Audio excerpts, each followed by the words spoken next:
Welcome to our wrap up of our second Indian Heritage Spark Club meeting. You weren't able to be with us today. I'm doing these videos afterwards so that you can kind of know what we talked about in our meeting.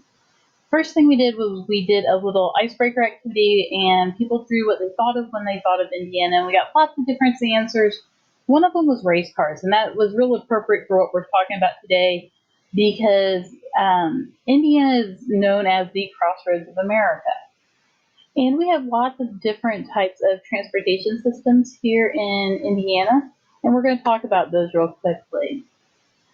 Back in the pioneer times, Indiana was covered with really dense forest and it was hard to get around.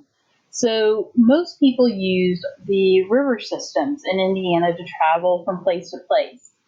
A couple of problems with this, though, is the rivers don't always go where you want to go. And obstacles like waterfalls could be a big problem. You don't want to be paddling along in your canoe and then go over the fall along with everything you're carrying in your boat. So one way people figured out how to get around this was to use canals. And Indiana between 1805 and 1915 had plans for a very extensive canal system.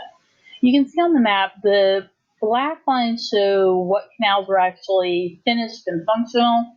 The dotted lines show ones that they were working on, and the kind of bluish gray line shows ones that they thought about but didn't get to. Part of the problem with canals, though, were they were very expensive to build and maintain. They took a lot of hard work. And as railroads came along and automobiles were developed, they just weren't as needed anymore. So roads and railroad lines became more important. In Indiana, we used to have a very extensive railroad network. The picture of the map here you might confuse with a road map because you can pick out where some of the major cities are, like Indianapolis here. If you go up Kokomo, you can pick out Evansville, different major areas of cities and transportation and trade in Indiana. Railroads are being used less now, and those unused railroads are being converted to hiking and biking trails in our area. But you can still see them in use today. If you go out to Avon, they're behind Target. If you go Ronald Reagan up over the bridge, at the top of the bridge, you can see the large railroad yard that's still being used today to move a lot of goods and services across our country. The interstate highways were the next step of development. Interstates are used to move people and goods between states. If you look, a lot of these highways come into Indiana from different angles and converge right here in Indianapolis. Indiana is right now working on expanding this I-69 corridor south of Indianapolis down here to Evansville.